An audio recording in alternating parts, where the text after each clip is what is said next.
안녕하세요, 올바로입니다. 좋은 하루 되셨나요? 오늘은 테슬라 소식이 있는 날입니다. 오늘은 다른 분들이 잘 하지 않는, 그러나 여전히 테슬라에겐 중요한 이야기들을 해볼까 합니다. 테슬라 솔라와 배터리, 그 이면에 리튬에 대한 얘기로서 이전 영상들을 한 번씩 짚는 계기가 될 것 같습니다. 오늘의 첫 번째 소식은 테슬라 솔라에 대한 얘기입니다. 이 분야를 공부하다 보니까 지금까지 알지 못했던 기업 한온에 대해서 얘기 드린 바 있는데요. 에너지 기업으로서, 그리고 잠재적 도달 가능한 연매출 약 500억 달러 규모의 숨겨진 시장과 테슬라를 완성시키는 에너지 업체로서의 인프라인 테슬라 솔라 부분에 대해서 짚어봤습니다. 두 번째 소식은 BMW 그리고 유럽의 노스볼트에 대한 소식입니다. BMW에서 노스볼트와 20억 유로만큼의 배터리 공급 딜을 했습니다. 약 23억 달러 정도 되겠네요. 엄청난 계약을 한 듯 보이지만 세부 내용을 보면 어떨까요? 세 번째 소식은 모델3의 감가상각이 다른 차량에 비해 매우 적은 점이 꼽히고 있습니다. 1년간 가치가 약 5%밖에 줄어들지 않고 3년 기준으로도 10.2%만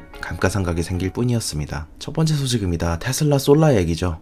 썬런과 비빈트 솔라의 M&A, 이 부분에 있어서 처음 들으시는 분들은 생소하실 수 있을 겁니다. 그래서 저번에 7월 13일차 오늘의 테슬라 소식에서 테슬라의 태양에너지 관련 얘기를 처음 드렸었죠. 당시 화제는 역시 가정용 태양 패널 업계의 1위와 2위인 썬런과 비빈트 솔라의 인수합병 소식이었습니다. 태양에너지 산업을 지켜보는 사람들 입장에서는 이는 상당히 빅딜이었죠. 그리고 바로 전날인 7월 12일에 주로 재생 가능한 에너지에 투자하는 리츠인 한홍 암스트롱에 대해서 소개드린 바 있습니다. 여기에서는 태양광 산업에 대해서 얘기하며 비하인드 더 미터와 프론트 더 미터에 대해서 소개드렸는데요. 비하인드 더 미터에 대해서 짤막하게 이해하기 위해서는 이런 이미지들이 가장 좋겠죠. 그리드로 연결된 유틸리티 스케일의 프론트 더 미터 시장이 있고, 아직은 많은 성장을 보이진 못했으나 앞으로 새로운 축 그리고 에너지의 판도를 바꿔놓을 수 있는 비하인드 더 미터가 있습니다. 가정용 라인도 있고 커머셜이나 인더스트리얼 라인도 있죠.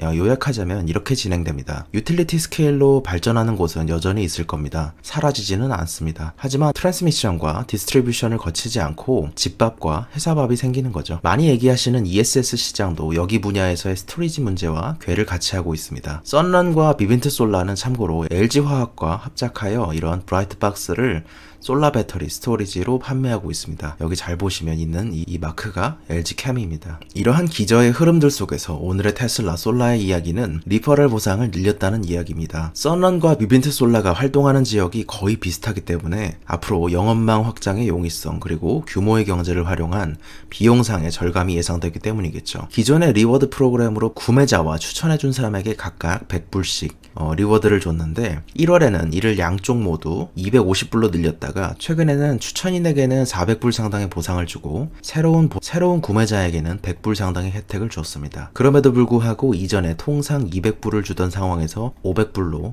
2배 이상이 늘어난 형태를 유지하고 있습니다. 또한 4.08kW 이 스몰 사이즈의 솔라 패널 가격을 상당히 낮췄습니다. 이전에는 원래 캐시 프라이스가 $10,000였지만 이를 8,200달러로 줄여서 인센티브를 받을 경우 6,000달러만 지불하면 되는 가격대로 상당히 인하했습니다. 구독 서비스를 제공하고 있기 때문에 즉시 반영되는 금액의 차이는 꽤 클 것으로 예상됩니다. 이로써 테슬라 솔라도 소규모 시장에서의 지배력을 강화하는 모습을 보여주고 있습니다. 그렇지만 이전에 미디움이 16,000달러에서 16,400달러로, 라지가 23,500달러였지만 이를 24,600달러로, 그리고 엑스트라 라지는 30,000달러에서 이를 32,800달러로 인상했습니다. 전반적으로 와트당 가격은 유지하기 위해서 큰 시스템의 가격들은 다소 인상하는 모습을 보여줬습니다.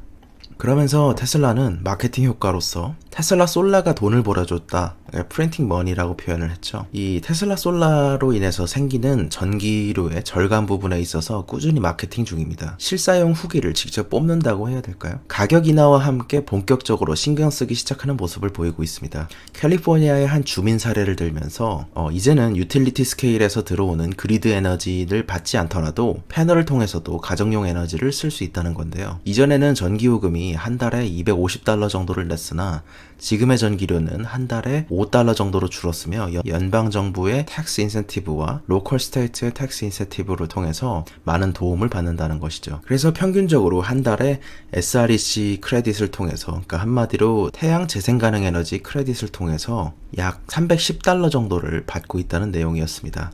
이러면서 남는 에너지는 유틸리티 크레딧으로 킬로와트당 0.12달러씩 공제받고 있다고 합니다. 이를 통해서 실제로 돈을 벌어다 주는 효과를 내고 있다는 거죠. 테슬라 솔라의 서브스크립션 모델은 최근에는 바뀌었을지 모르겠지만 이런 식으로 운행이 되고 있었습니다. 한 달에 약 $50 정도를 내고 인센티브를 받을 경우에는 상당히 절감되는 금액이 큰 걸 알 수 있습니다. 두 번째 소식은 BMW와 노스볼트의 본격적인 딜 소식입니다. 배터리 딜이죠. 특히 독일을 중심으로 유럽형 배터리 회사를 만들어서 아시아에 의존하는 모습을 타개하고자 하는 상황입니다. 노스볼트의 주력 투자 회사로는 골드만삭스도 있지만 폭스바겐과 BMW가 대표적이죠. 이로써 OEM 업체들의 배터리 공급 포트폴리오를 다양화하는 추세는 일단 예고된 상황입니다. BMW는 이번 딜로 20억 유로워치를 계약했으며 CATL과 삼성 SDI에 이어서 세 번째 배터리 서플라이어로 자리매김시켰습니다. 그러나 조금 디테일하게 보자면 2024년까지는 영향이 없는 딜입니다.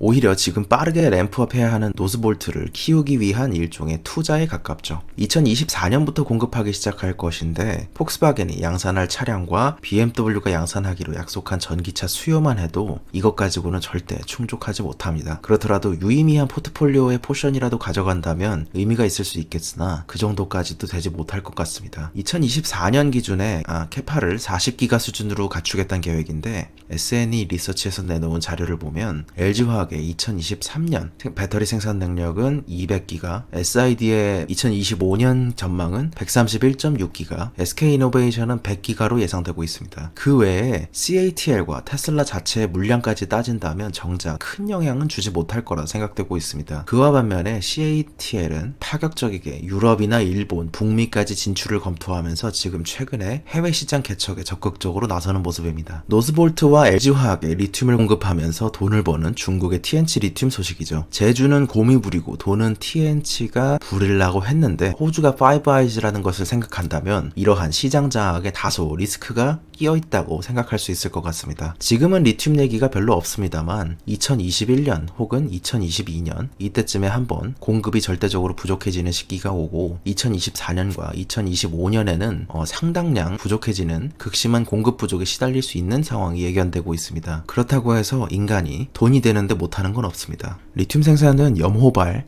리튬 생산 사이드와 광산발 리튬 생산 사이드로 나뉘는데 염호는 건설 토목에 가깝고 증발시키는데 시간이 오래 걸릴 뿐더러 기후적으로 영향을 많이 받습니다. 하지만 가격이 무척 싸죠. 그와 반면에 광산은 가서 파면 되고 시추해서 검사하는데 시간이 적습니다. 그래서 램프업 하는데 시간이 적게 들지만 그 가격 자체가 비싸기 때문에 지금까지 주류는 아니었습니다. 하지만 최근의 변화로 주로 탄산 리튬을 생산하는 염호발 업체와 수산화 리튬을 생산해낼 수 있는 미네랄 광산 업체들의 판도가 바뀌고 있을 뿐더러 램프업에서 용이함을 가지기 때문에 해당 수요에 빠르게 대응할 수 있는 것은 주로 광산 업체들입니다. 이에 중국의 TNC 리튬은 호주 서부에 위치한 그린부시 광산에 4억 호주 달러를 투자하고 그린부시 광산의 지분 51%를 가져갔습니다. 여기서 뽑아내는 정제 리튬이 연간 6만 5천 톤씩 생산이 되고 있는데 이는 전 세계 수요의 30%를 차지하는 규모입니다. 그러한 증산 계획이 특히 호주의 광산발 업체였던 탈리슨 리튬이 있습니다. 이에 대해서는 다 이제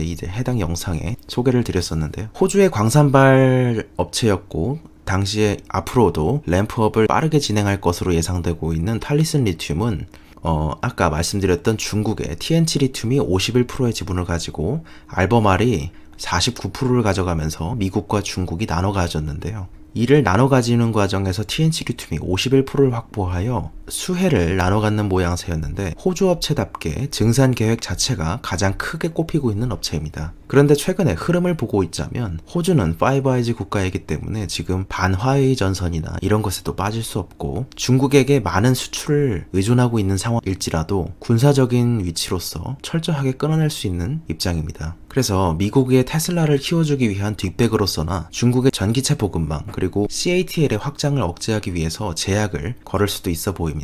이전에 LIT ETF ETF 얘기에서 중국의 리튬 가격이 국제 표준보다 낮은 수준에 위치한 것을 보고서 관세를 통해 자국 리튬이 바깥으로 새어나가지 못하도록 하고 있다고 알려드리는데요. 중국은 이를 통해서 밸류체인을 양산을 하는데 도움을 받을 수 있고 CATL을 밀어주는 영향을 주는 것 같다고 말씀드린 바 있습니다. 이러한 조치를 역으로 호주에서 쓸 수도 있겠죠. 탈리슨 리튬과 그린부시가 있는 호주에서요. 세 번째 소식은 테슬라 모델 3의 감가상각 얘기입니다. 3년간 가치를 약 90% 유지한 차가 있다면 이는 뉴스거리겠죠. 테슬라 모델 3는 1년간 가치의 상당 부분을 유지한 것으로 밝혀졌습니다. 테슬라 모델 3는 5.5%만 가치가 하락하는 모습을 보이면서 가장 높은 방어율을 보인 것인데요. 아무래도 OTA의 힘이겠죠. 평균 1년 기준 가격이 하락하는 폭은 25.2% 수준이었음을 감안한다면 약 5배 이상의 방어율을 보였다고 볼 수 있을 겁니다. 그리고 3년 기준으로 보자면 감가상각된 금액이 10.2%에 그치는 상황입니다. 모델 3 기준으로요. 하지만 여기서 전기차만 놓고 비교하자면 두드러지는 효과가 있겠죠. 전기차는 특히 가격이 떨어지는 폭이 심한 이유가 아무래도 처음에 어느 정도 이상의 텍스 인센티브를 받고 시작을 하기 때문에 그거 밑으로 바로 감가상각이 이루어지는 점에서 이를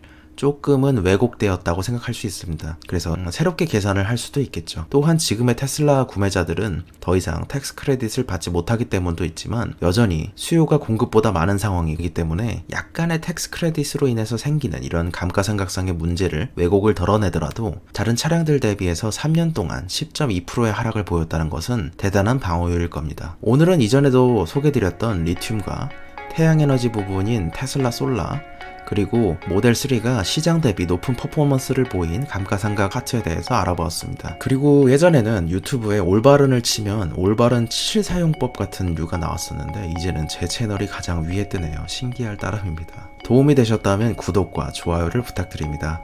감사합니다. 올바른이었습니다.